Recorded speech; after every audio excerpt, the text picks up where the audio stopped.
ఈ వీడియోలో మనం హ్యాడ్ టు అనే హెల్పింగ్ వెర్బ్‌ని ఉపయోగించి నెగెటివ్ ఇంటరాగేటివ్ సెంటెన్స్ ఎలా చెప్పాలి అనే దాని గురించి తెలుసుకుందాము. యూసేజ్ గతంలో ఒక పనిని చేయవలసిన అవసరం రాలేదా అని అడుగుటకు హ్యాడ్ టు అనే హెల్పింగ్ వెర్బ్‌ని ఉపయోగించి నెగెటివ్ ఇంటరాగేటివ్ సెంటెన్స్ చెబుతాం అన్నమాట. దీని యొక్క ఫార్ములా ఏ విధంగా ఉంటుందంటే did plus not, didn't plus subject plus have to plus verb one plus ఆబ్జెక్ట్గా దీని యొక్క ఫార్ములా ఉంటుంది. ఇక్కడ డిడ్ ప్లస్ నాట్ డింట్ అనమాట, ఇది ఒక helping verb plus subjective pronouns I, we, you, they plus have to, ఇదొక హెల్పింగ్ వెర్బ్ అనమాట.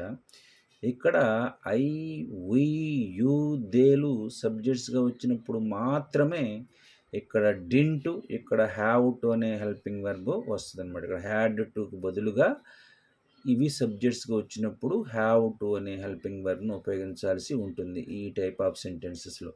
ప్లస్ వెర్బ్ వన్, వెర్బ్ వన్నే present tense of the verb మరియు base form of the verb అని కూడా అంటాము.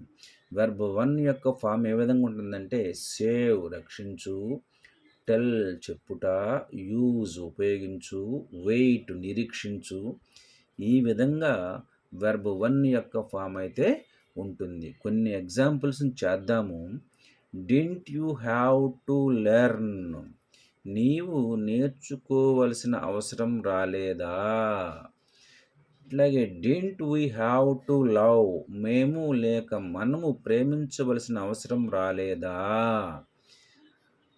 అట్లాగే didn't they have to eat, వారు తినవలసిన అవసరం రాలేదా, వారికి తినవలసిన అవసరం రాలేదా అని కూడా చెప్పుకోవచ్చు అన్నమాట.